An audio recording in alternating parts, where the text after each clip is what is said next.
திரு K Annamalai IPS அவர்கள் நம்மிடையே சிறப்புரையாற்றுவார்.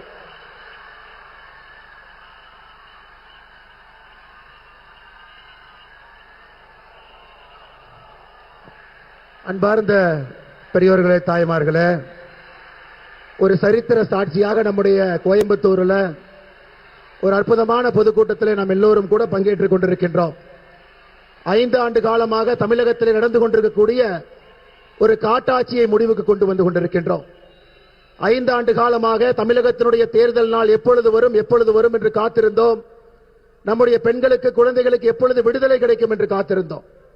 தமிழகத்தில் அதிகரித்திருக்கக்கூடிய கஞ்சா புழக்கத்திலிருந்து நம்முடைய மாணவ செல்வங்களை, இளைஞர்களை எப்படி மீட்டெடுப்பது என்று கவலையில் இருந்தோம். அந்த நாள் இப்பொழுது வந்துவிட்டது. உலகத்தினுடைய நண்பனாக, விஸ்வ பந்துவாக, உலகத்தினுடைய நண்பனாக இருக்கக்கூடிய, ஒப்பற்ற பார் போற்றக்கூடிய பாரதத்தினுடைய பிரதமர் ஐயா நரேந்திர மோடி அவர்கள் இன்று நம்மோடு இருக்கின்றார்கள். கோயம்புத்தூர் இன்று நமக்கு ஒரு உற்சாகம் கொடுத்து, உத்வேகத்தை கொடுத்து, அடுத்த 3 நாட்களும் கூட கண் துஞ்சாமல் பணி செய்து தமிழகத்தில் திராவிட முன்னேற்ற கழகத்தினுடைய ஆட்சியை வேரோடு மண்ணோடு பிடுங்கி எறிந்து மே 4க்கு பிறகு இன்று நம்முடைய எதிர்க்கட்சி தலைவராக இருக்கக்கூடிய அருமை அண்ணன் எடப்பாடி பழனிசாமி அவர்கள் மே 4க்கு பிறகு தமிழகத்தினுடைய முதலமைச்சராக அந்த நாற்காலில் வந்து அமர்ந்து நாம் எதிர்பார்க்கக்கூடிய ஒரு நல்லாட்சியை தமிழக மக்களுக்கு அளித்து அடுத்த 5 ஆண்டு காலம் மக்களுடைய நலமும் வளமும் பெருகட்டும் என்று எல்லோரும் அந்த நாளுக்காக காத்துக் கொண்டிருக்கின்றோம். அருமை சொந்தங்களே, மேடையில் நம்மோடு மத்திய இணையமைச்சர் அவினாசி தொகுதியினுடைய சட்டமன்றத்தினுடைய வெற்றி வேட்பாளராக இருக்கக்கூடிய அருமை ஐயா டாக்டர் எல் முருகன் அவர்கள் இருக்கின்றார். நம்மை எல்லாம் வழிநடத்தி கொண்டிருக்கக்கூடிய பாரதிய ஜனதா கட்சியினுடைய மாநில தலைவராக சாத்தூர் சட்டமன்ற தொகுதியினுடைய வெற்றி வேட்பாளர் அருமை என்ன நயினார் நாகேந்திரன் அவர்கள் நம்மோடு இருக்கின்றார். இந்த கொங்கு பகுதியில் 23 தொகுதிகளுக்கும் கூட ஒரு தளபதியாக, கொங்குல எப்பொழுதும் கூட திராவிட முன்னேற்ற கழகத்துக்கு வேலை இல்லை என்று பறைசாற்றிக் கொண்டிருக்கக்கூடிய தொண்டாமுத்தூர் தொகுதியினுடைய வெற்றி வேட்பாளர் அருமை அண்ணன் எஸ்பி வேலுமணி அவர்கள் நம்மோடு இருக்கின்றார். பாரதிய ஜனதா கட்சியினுடைய தேசிய மகளிர் அணியினுடைய தலைவி, உங்களுடைய முழு அன்பையும் பெற்றிருக்கக்கூடியவர், கோயம்புத்தூர் வடக்கு தொகுதியினுடைய பாரதிய ஜனதா கட்சியினுடைய வெற்றி வேட்பாளர் அருமை அக்கா வானதி ஸ்ரீனிவாசன் அவர்கள் நம்மோடு இருக்கின்றார். அருமை சொந்தங்களே, மேடையில் இந்த தலைவர்களோடு நம்முடைய கொங்கு மண்டலத்தில் 23 தொகுதியினுடைய வெற்றி வேட்பாளர்களும் கூட மேடையில் நம்முடைய பாரத பிரதமர் ஐயா நரேந்திர மோடி அவரோடு அமைந்திருக்கின்றார்.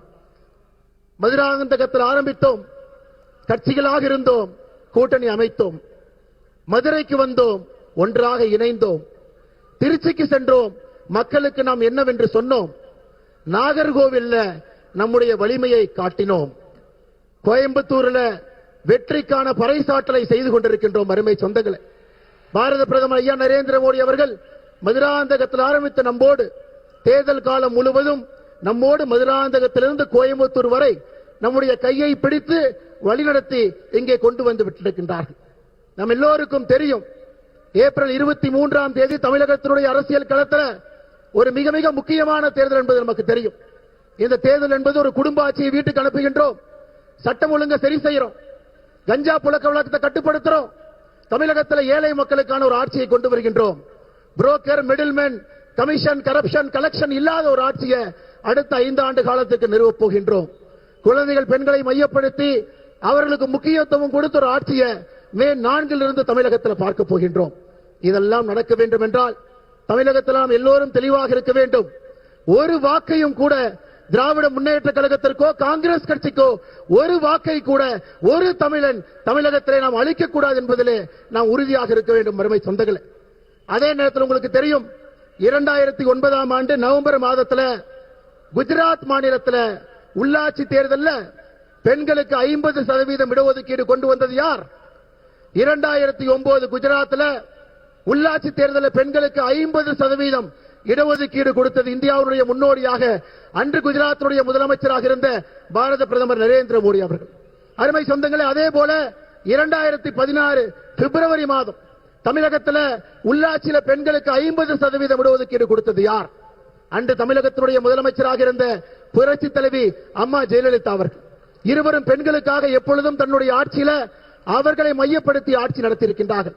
அருமை சொந்தங்களே, நேற்று பாராளுமன்றத்தில் பாரத பிரதமர் ஐயா நரேந்திர மோடி அவர்கள் பெண்களுக்காக, தாய்மார்களுக்காக 2029 பாராளுமன்ற தேர்தலில் 33% இடஒதுக்கீடு கொண்டு வருவதற்காக கொண்டு வந்த மசோதாவை தோற்கடித்தது யார்? காங்கிரஸ் கட்சியும் திராவிட முன்னேற்ற கழகமும்.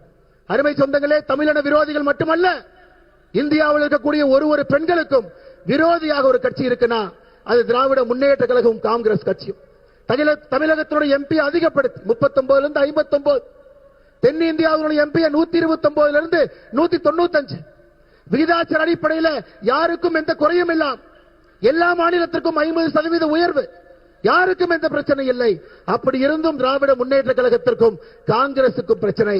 இந்த சரித்திர மசோதாவை தோற்கடித்திருக்கின்றார்கள். அருமை சொந்தங்களே, நான் உங்களிடம் வைக்கக்கூடிய வேண்டுகோள், மேலே இருக்கக்கூடிய தலைவர்கள் சார்பாக, பெண்களுடைய குரல் பாராளுமன்றத்திலே ஒலிக்கக்கூடாது, சட்டமன்றத்திலே ஒலிக்கக்கூடாது என்று அந்த மசோதாவை தோற்கடித்த காங்கிரஸ் கட்சிக்கும் திராவிட முன்னேற்ற கழகத்துக்கும் தமிழகத்தில் ஒரு சகோதரி தாய்மார் உங்க வாக்கை நீங்கள் கொடுக்க கூடாது என்று உங்களுடைய பாதத்தை தொட்டு நான் அன்போடு கேட்டுக்கொள்கின்றேன். ஏப்ரல் 23ஆம் தேதி உங்களுடைய குரலை நசுக்க முயற்சித்த 2 கட்சிகளுக்கும் நீங்கள் ஒரு வாக்கை கூட அளிக்க கூடாது. அருமை சொந்தங்களே, ஒரு போர்படை தளபதிகள் போல நாம் அமர்ந்திருக்கின்றோம். அடுத்த 3 நாட்கள் நமக்கு முக்கியமான நாட்கள். களத்திலே நாம் இருக்க வேண்டும், கண் துஞ்சாமல் பணியாற்ற வேண்டும். ஒரு வாக்கையும் கூட இரட்டை இலைக்கு, நம்முடைய தாமரைக்கு, நம்முடைய குக்கர் சின்னத்திற்கு, நம்முடைய மாம்பழத்திற்கு, தேசிய ஜனநாயக கூட்டணி எல்லா தலைவர்களுக்கு, வேட்பாளர்களுக்கு அதை கொண்டு வந்து சேர்த்த வேண்டிய ஒரு பொறுப்பு, மிகப்பெரிய பொறுப்பு நம்முடைய கட்சி நமக்கு கொடுத்திருக்கின்றார். எப்படி எழுச்சியோடு நாம் இங்கே வந்திருக்கின்றோமோ இதே எழுச்சியோடு அடுத்த 3 நாட்களும் கூட நாம் பணி செய்து திராவிட முன்னேற்ற கழகம் தமிழகத்தினுடைய வரலாற்றில் இது எப்பொழுதும் ஆட்சிக்கு வர முடியாது என்கின்ற தீர்ப்பை ஏப்ரல் 23ஆம் தேதி அந்த தீர்ப்பை நீங்கள் அளிக்க வேண்டும் என்று அன்போடு, பரிவோடு, பாசத்தோடு இந்த நேரத்தில் கேட்டுக்கொள்கின்றேன். அருமை சொந்தங்களே, இன்னைக்கு நம்முடைய பாரத பிரதமருக்கு ஒரு அற்புதமான வரவேற்பு கொடுப்பதற்காக உங்களிடம் ஒரு வேண்டுகோள் வைக்கின்றேன். உங்க கையில் இருக்கக்கூடிய தொலைபேசி எடுங்க, டார்ச் ஆன் பண்ணுங்க, அதை பிரதமருக்கு காட்டுங்க. தமிழகத்தினுடைய இருட்டாட்சியிலிருந்து வெளிச்சம் வேண்டும் என்று காட்டுங்கள். மக்கள் வெளிச்சத்தை நோக்கி செல்ல வேண்டும் என்று காட்டுங்கள். தமிழகத்தில் திராவிட முன்னேற்ற கழகத்தினுடைய இருட்டாட்சி முடிவுக்கு கொண்டு வர வேண்டும் என்று சொல்லுங்கள். ஏப்ரல் 23ஆம் தேதி தமிழகத்தில் எல்லோருக்கும் விடுதலை கிடைக்க வேண்டும் என்று சொல்லுங்கள். அருமை சொந்தங்களே, உங்கள் கையில் இருக்கக்கூடிய செல்போன் இருக்கக்கூடிய லைட்டை பாரத பிரதமர் நரேந்திர மோடி அவர்களுக்கு, நம்முடைய வாக்காளர் பெருமக்களுக்கு நீங்கள் காட்டி உங்களுடைய உற்சாகத்தை வெளிப்படுத்திக் கொண்டிருக்கின்றீர்கள். அதற்காக நன்றி தெரிவித்து மேடையில் இருக்கக்கூடிய எல்லா நம்முடைய அன்பு சொந்தங்களும் 23 வெற்றி வேட்பாளரும் சட்டமன்றத்தில் வெற்றி பெற்று 23 குரல்கள் தேசிய ஜனநாயக கூட்டணி சார்பாக ஒலிக்க வேண்டும் என்று எல்லா வல்ல இறைவனை நான் கும்பிடக்கூடிய சிவனை வேண்டிக் கொள்கின்றேன். நாம் எல்லோரும் சேர்ந்து அதை சாத்தியப்படுத்துவோம். பாரத் மாதா கி, பாரத் மாதா கி, பாரத் மாதா கி. தமிழகத்திலே தேசிய ஜனநாயக கூட்டணியினுடைய ஆட்சி அமைந்தே தீர